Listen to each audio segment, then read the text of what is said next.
Hello everybody, and welcome back to Canal Sidings for video. I can't remember which, but it'll be up on the screen. I'm now doing some track laying at North Grove. I've been trying to get around to doing this for quite a while, but with my wife laid up I couldn't get enough time to think about how to do it, etc. But I have now managed to get some time as she continues to improve, and I've been able to work out exactly how to do it. It's basically the same way as I laid it for when I did Canal Sidings, because I intend to use a similar method, and I'll show you the method that I intend to use for track laying after we've talked about this first episode here. But the first bit to lay really is the all of the point work. This is it. What you can see there is the double slip, and if I zoom out you can also see the three-way point here, three-way point here, and as I say, the double slip there. And they're all prepared. They've got all their wires hanging out, and I've put some insulation on all of them. The three ways come with insulation. The double slip comes with nothing except the wires, but they're nicely welded on, so I shall use them. There's no preparation work to do with this kind of point work. It's just a case of wiring the wires in the right place and putting the insulated rail joiners in the right place. Insulated rail joiners in this case so far are at both of these rails and both of these rails. The method I always use for that is, can you see a crossing, a frog as we call it, but a crossing is what I call it, from that point? And if you look from there, there's no crossing here, but there's one there. You look here, there's no crossing there, but there's one here. And the same at this end. Look here, there's no crossing here, but there's one here. And here, there's no crossing here, but there's one here. So if there's a crossing in the rail that you are working on close by, then you put a rail joiner which is insulated. That's always the method I use, and it always works. There will be occasions where you need another rail joiner, but they're rarely used on layouts that are not loops. And loops do require you to watch what you're doing a little bit, but not as much as some people like to make out. So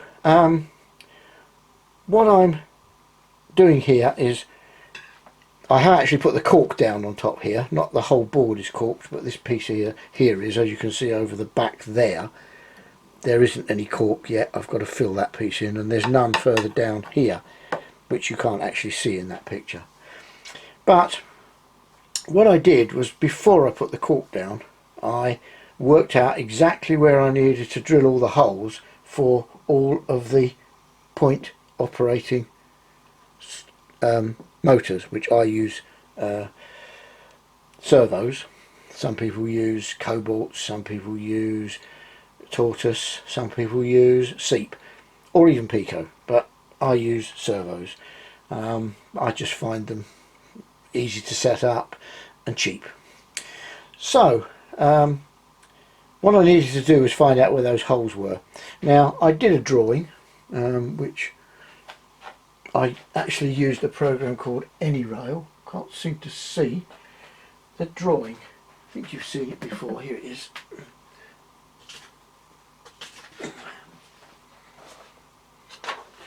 This was drawn in a program called AnyRail, which is basically free, and it shows it's not a brilliant program. I'm not impressed by it, I have to say, but it does the job, and I persevered with it, and it will do what I want.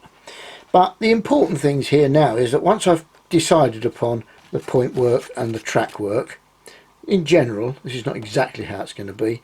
For a start, I'm moving that shed so that it's on these two tracks, and this one will be the open air track. But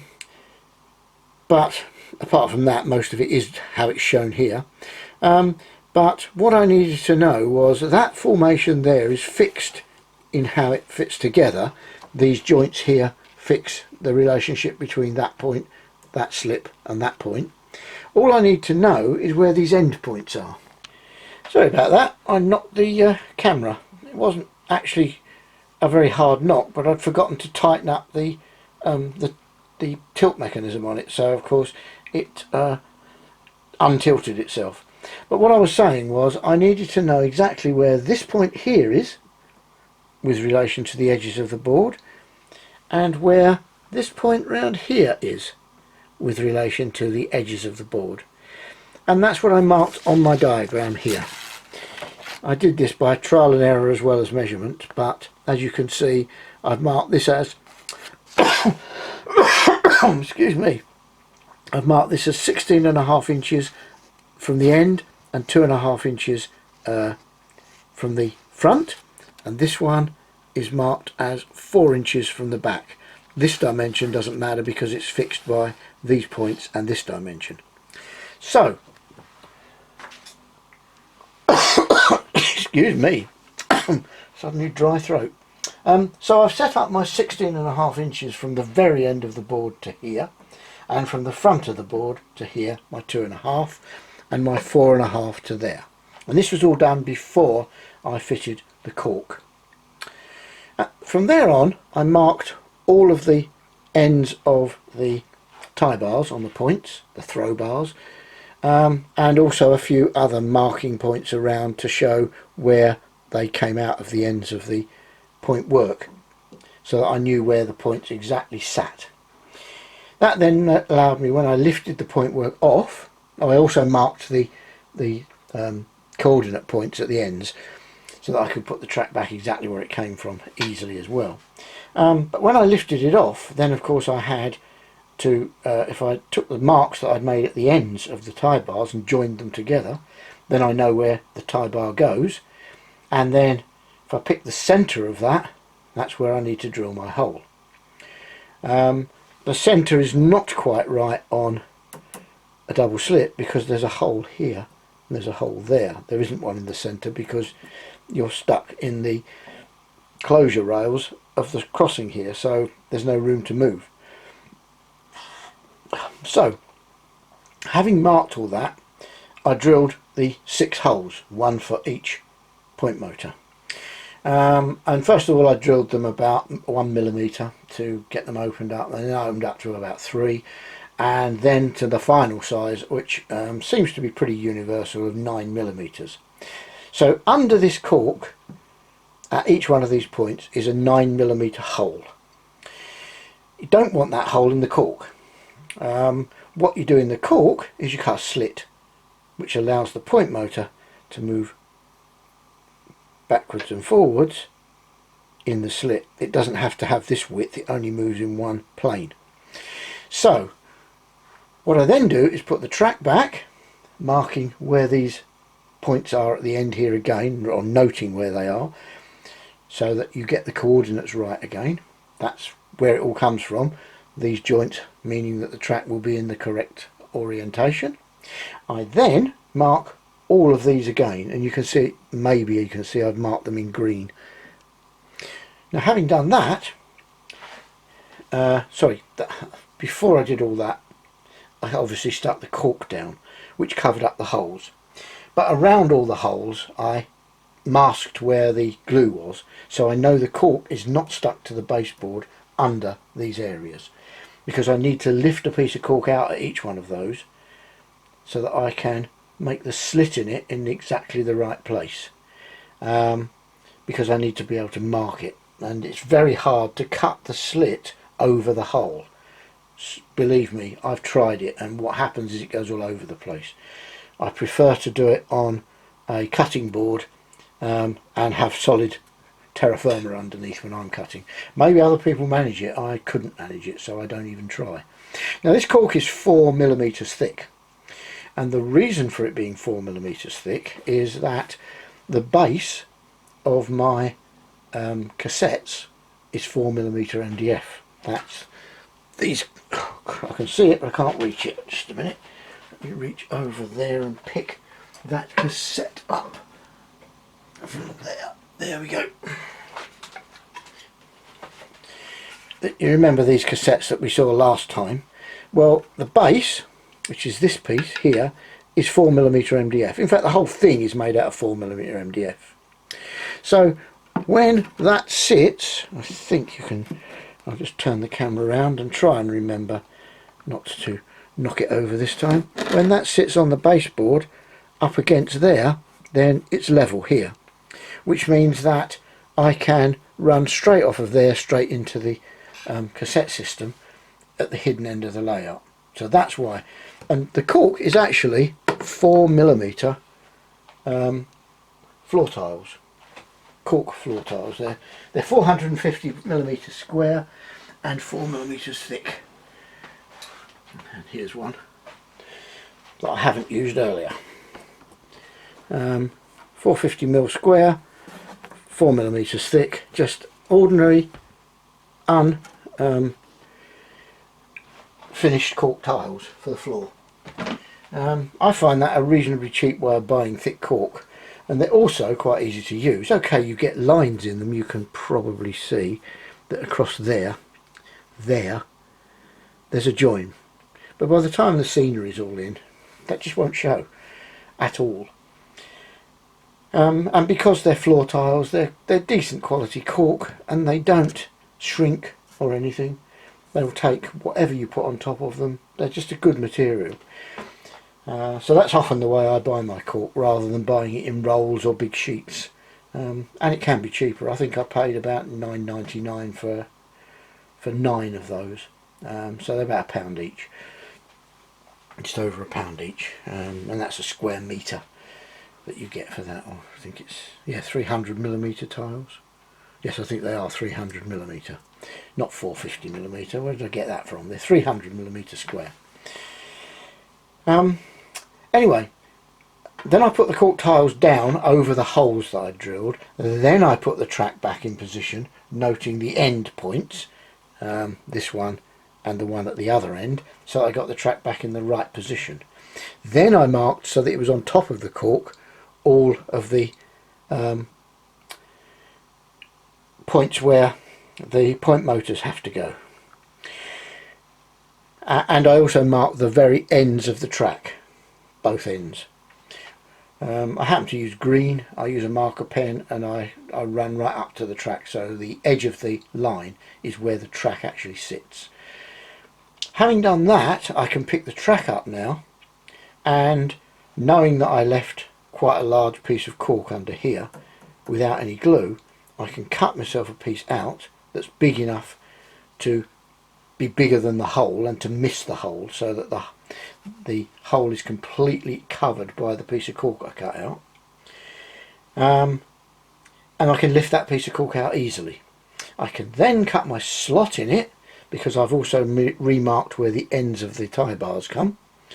I can cut my slot in the piece of cork where it needs to be, and then I can put the cork back and glue it down, and it should drop straight back into the hole.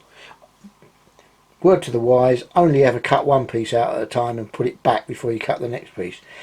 I cut 3 pieces out once, and then could not for the life of me find out which way round they went, which one went in which hole. The other thing to make sure is that before you pick the piece of cork out, put a line across it of something, just a line of marker pen, because that will easily tell you which way round it goes. If you've cut it square, there are 4 possible ways it will go round.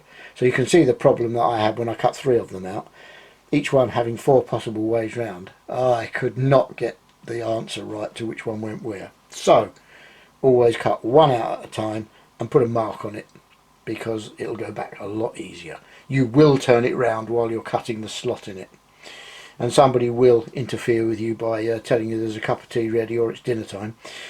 So mark my words, if it can go wrong, it will. So that's the next job, which is to mark all of the finish marking the point positions. I've still got a couple to mark, and then cut the thing out, get it ready, and then we can put the track down permanently. Now I have marked the ends of these joints as well, because what I intend to do is put each point down separately. It's very difficult to manhandle all of that, The other thing I've got to do is drill holes for all of these wires to drop down, and there are 3 there, 4 here and 3 there. If I had that as an assembly, getting all those wires to drop down while the glue is wet is really difficult and very, very messy. So it's not worth trying to do it that way. I normally add the dropper wires afterwards with very thin wire, and if it's a copper clad point it's very easy. But in this case I can't do that because the wires are already fitted. So I'm going to put each one down separately.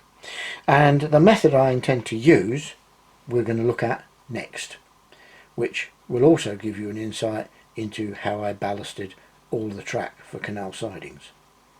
So without further ado, we'll go on to a demonstration of how I do ballasting if I possibly can.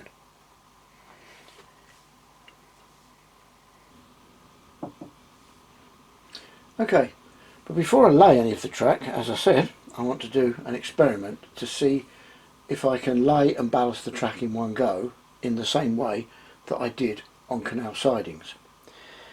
The reason I don't know the answer to that is because I'm not using the same track.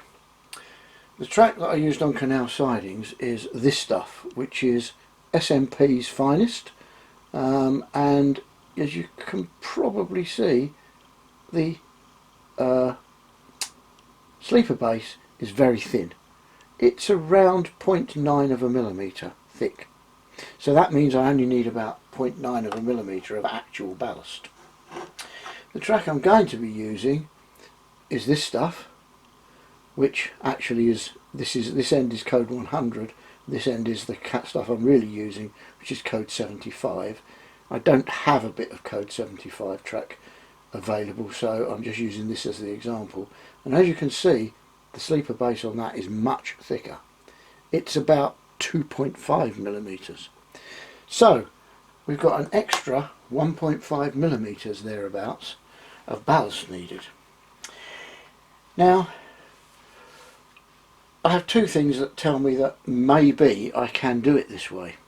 The first is that when watching Norman Solomon's videos, where he does use the SMP track and indeed C&L fine scales track, and ballasts and lays it all at the same time, what he said was don't leave the surplus ballast on for too long because the PVA will wick up the ballast and give you lumps between the sleepers.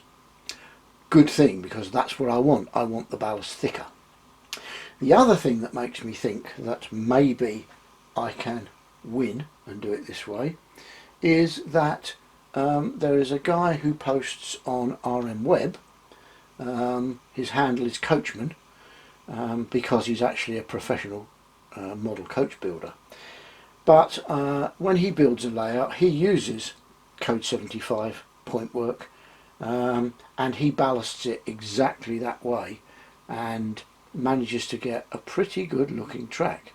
He mostly uses plain track from SMP and lifts the SMP up to match the height of the Peco point work, but his track looks okay. So I'm not convinced either way, so I need to do an experiment. So that's what this setup here is for. This is a piece of actually code 100 track, and it's about the same thickness as code 75. It's slightly thinner, and this is a piece of the actual cork that I'm going to use, and what I want to do is try gluing that down and ballasting it all in one go. If nothing else, and this is a failure and I can't do it this way, it will serve to show you what I actually did when I laid the track on Canal Sidings, which you never saw because my channel started after the Canal Sidings track was already laid. So what we need for this is, and I've forgotten to get the PVA, so I'll come back in a second.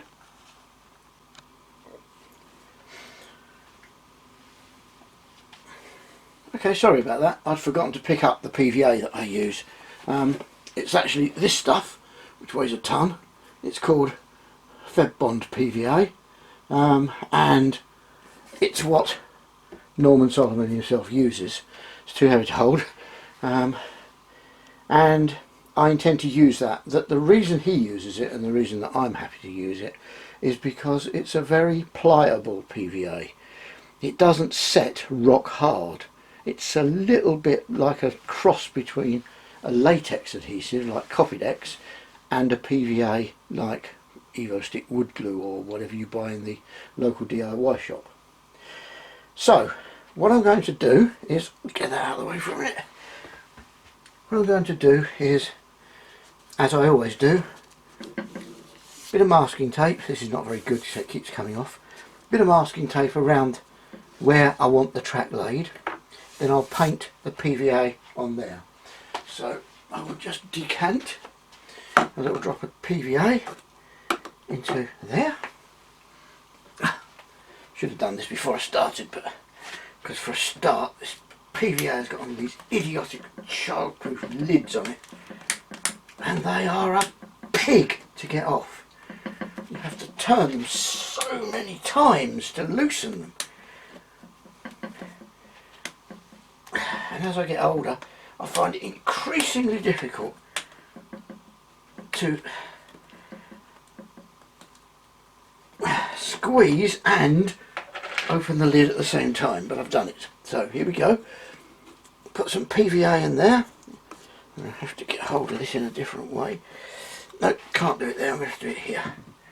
It's just too heavy, this PVA, it's quite full, it's a fairly new one. So just a little drop of PVA in there. Shouldn't need a lot. Should be plenty. Okay. Get a cloth and wipe the top. Sorry, I'm rambling to myself at the moment. Should have prepared this before. Not a very good director.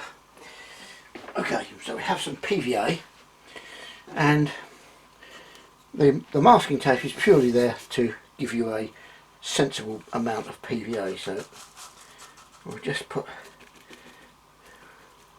some PVA on here. Now I need to get it relatively thick.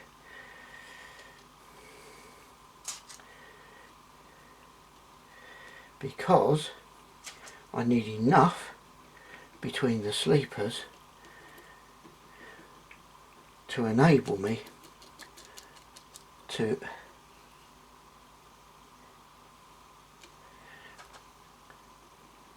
soak it into the PVA.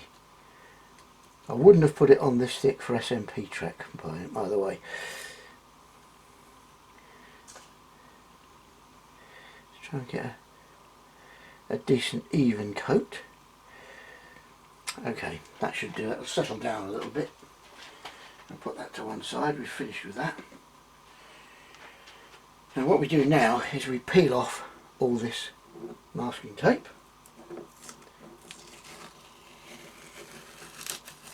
Like that. And like that. Yuck.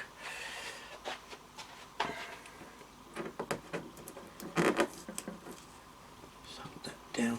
The cork, of course, is not glued down to the board as it would be on the real thing. I didn't bother to fit it to a piece of wood. So all hell might break loose here as I try and get this last piece off, and the cork decides to try and go walk about. There we go. I'll do. Okay. And of course, laying it round point work, you would use very carefully laid bits of masking tape so you didn't get it in the moving parts of the points. So then what you do is you drop the track into the PVA and try and get it in the right place first time, like that. It should stick nicely. Then we simply fill the whole area with, yes, you do make this much mess. It's perfectly okay to make this much mess. Make sure you've got it everywhere. most of that will be recovered. And what we then do is we give the board a tap. I'll just move that out of the way. I've dropped it out of my hand there. Okay.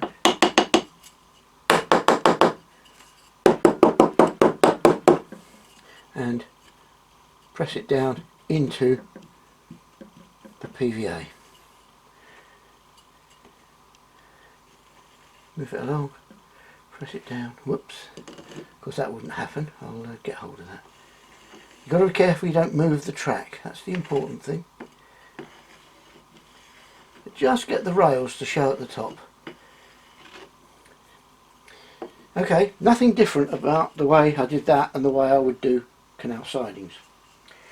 The difference comes next, and that is how long we leave it before we decide. There's not enough there, I'm just going to put a bit more back in there. How long we leave it before we decide that we're going to hoover off the surplus ballast. I want this to be a meaningful test, so bear with me while I just get this as smooth as I can. There you go. Okay. So what I would do now is simply weight it down, which I've got some weights prepared here. Shove that on there.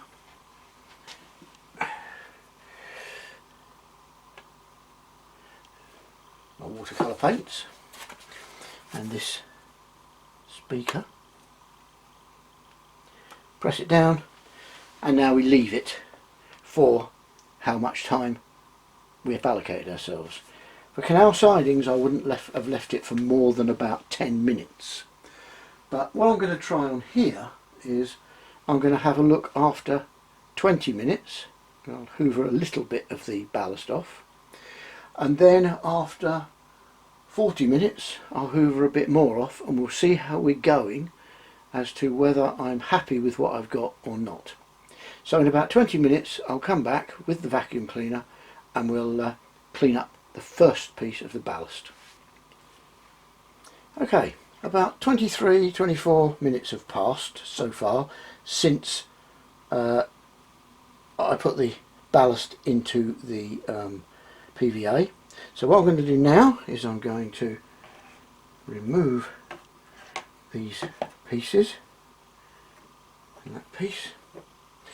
Now I wouldn't normally do this, but what I'm going to do is just expose a little bit of the track, because I only want to suck a little bit of this off because I want to leave the next bit longer. Normally I would just now go straight in and hoover it off if I knew this was the right time. So I have my trusty hoover here, which is a draper, and the nozzle that's on the end of it looks like this, and I tend to hold it, if I can show you, like that and run it along the rail, not like that and suck hard, so that it sucks gently, because I'm not trying to suck out what's actually stuck to the ballast. So it's going to get a bit noisy now because this is not a quiet hoover at all. I'm going to hoover up round it a bit first. I have previously emptied the hoover, the vacuum cleaner, so that I can reclaim the ballast afterwards. So sorry about the noise.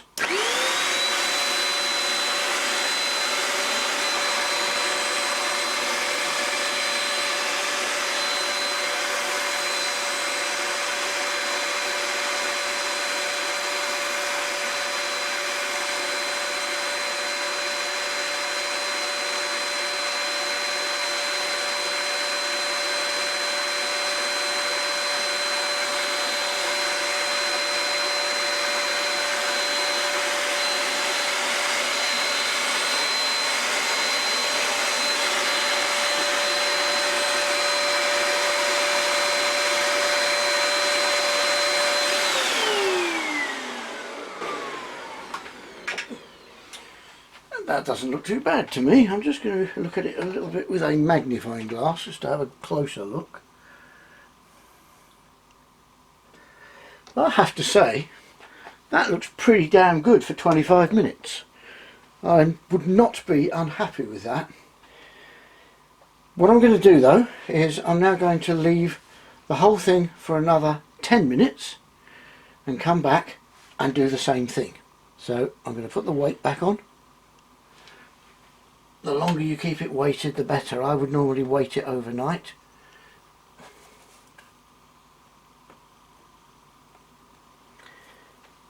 So I'll be back in about another 10 minutes, which will be a total of about 35 minutes.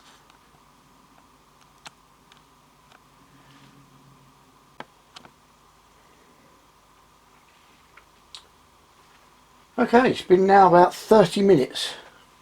Yep, just about 30 minutes since I first put the ballast in the PVA.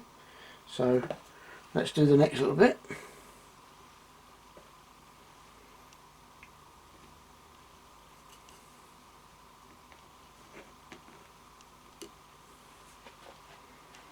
Let's see how we go here.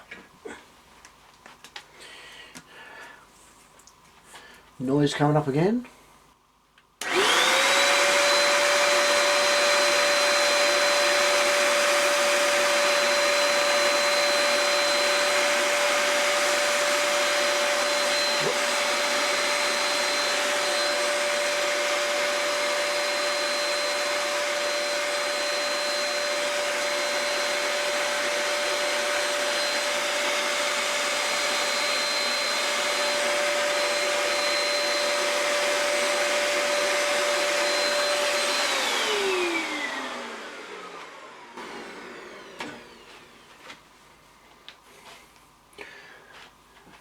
Definitely not looking too bad. Definitely not looking too bad. Let me see if I can zoom it in a little bit and see what you think. Oops, wrong way. That's as far in as it will zoom.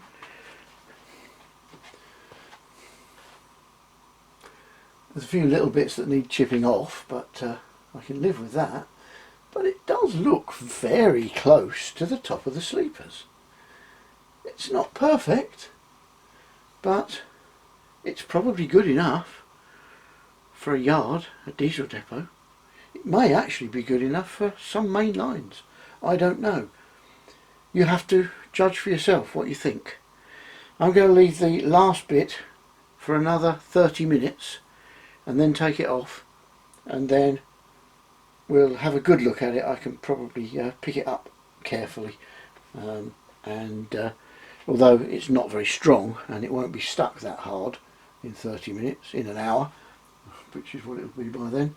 But I don't think I don't think after an hour it's going to be very much different if I left it for 24. I still think there'd be a lot of loose on the top. So we'll leave it for another 30 minutes and we'll see what happens.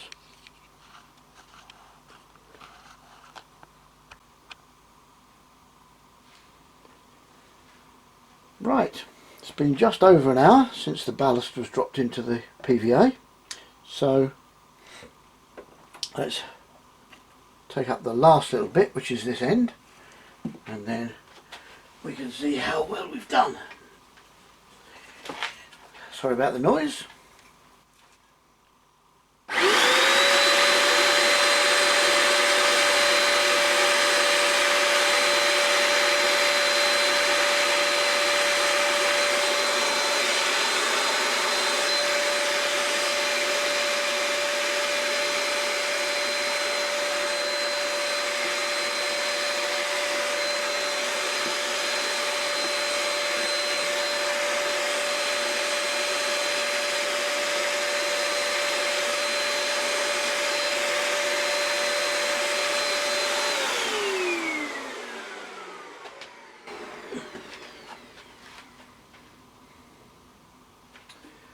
I'm just going to put a red mark on the end that was the longest time, so if I dare turn it round I'll be able to remember which end it was.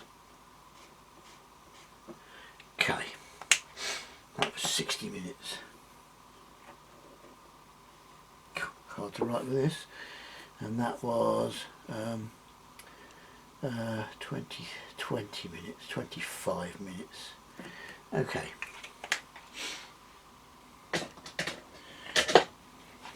So now when we pick this up and turn it round, it should look okay. Right, let's see if we can get this. Let's zoom in. Oops, my fault. Oh, always get the zoom wrong on this camera. Don't know why. Okay. So, there we have it. This is the 60 minute end. And down here we have the 20 minute end, 25 minute end. Doesn't look a lot different, I have to say. I'm quite pleased with that. The ends of the sleepers look as if they're standing a bit proud. But I can live with that on a depot layout. Let's turn it around and see what the other side looks like. On focus. Focus, thank you. And there we have it. I think perhaps with a slightly thicker PVA in there, and probably 30 minutes, 25-30 minutes, we would be in business. So, I'm going to risk it. I'm going that way. What I'll do is I will leave that. Zoom back out again. I will leave that to dry overnight, and I'll then look at it again. But I'm quite pleased with what I've got so far. So, end of experiment. I think I can carry on laying the track, which I'm not going to bore you with because you've seen how it's done now. But I will just talk about the point work in a future video, how I actually control them and what the servo mounts look like. Because on Canal Sidings you've only seen them bolted underneath a board. I'll actually show you the servo mounts before they're mounted and show you how they actually work. But that will be in a later video because I haven't built any of the servo mounts for this one yet. So there's just one more thing to have a look at, and that is the progress on the class 37 37408 in the Brell blue livery that we looked at last time that I was working on. I haven't finished it yet. There's still some more detail to add. Still haven't sorted out the cab interiors, but we'll have a look at it and you can see where I've got to.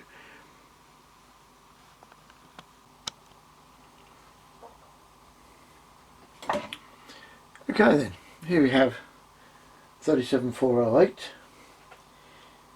and I'll just run it away from us.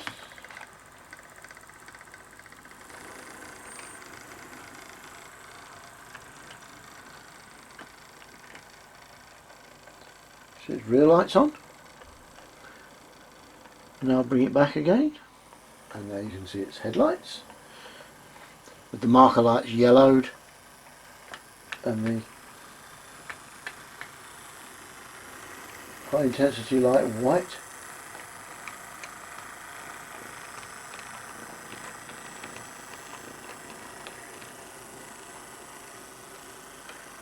And the rear lights red.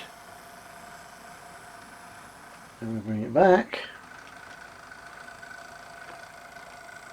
again,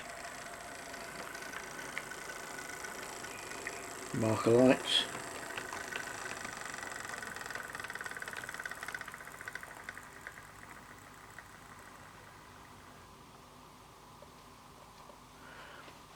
okay.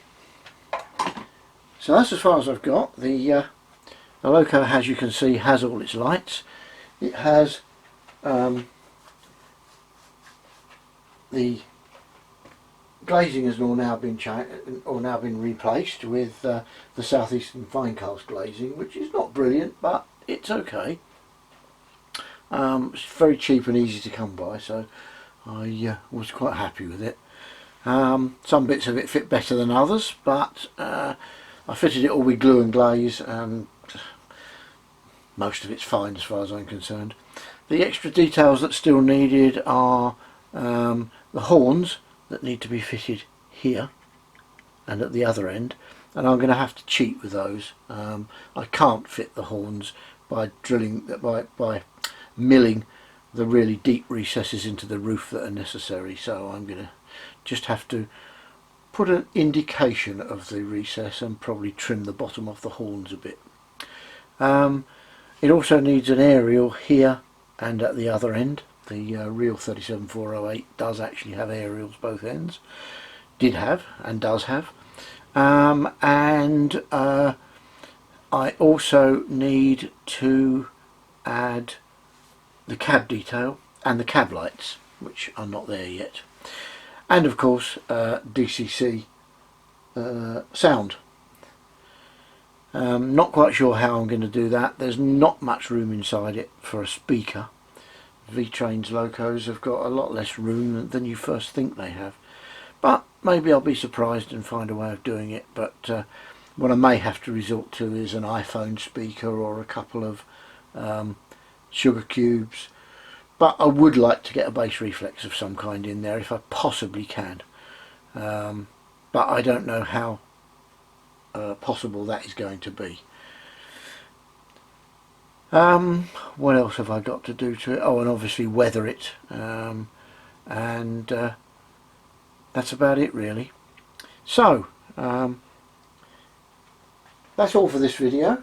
I don't suppose I should get back to 37408 for some time, because I really want to get on with the track laying on North Grove, so hopefully the next time that you see 37408 she'll be running on North Grove, coming from a cassette into the main layout and running down towards a shed, or stopping at a refueling point. I don't know, we'll see what happens with that.